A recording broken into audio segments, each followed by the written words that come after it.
શું તમે પણ આખા વર્ષ માટે લીલા વટાણાને સ્ટોર કરો છો? લીલા વટાણા થોડા સમયમાં જ કાળા પડી જાય છે, ફૂગ લાગી જાય છે અથવા તો ફ્રોઝનની સ્મેલ આવે છે, ખરું ને? તો આ વિડીયો તમે બિલકુલ સ્કીપ કર્યા વગર જોજો.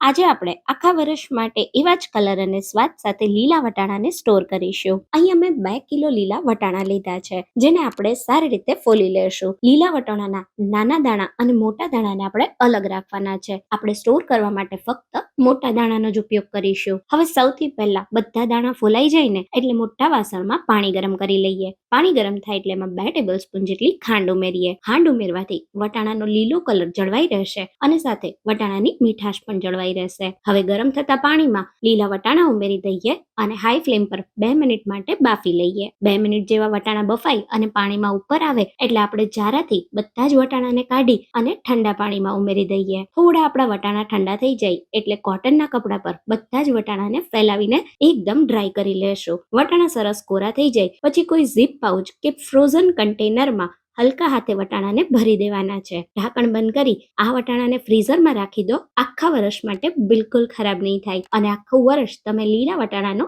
આનંદ લઈ શકશો.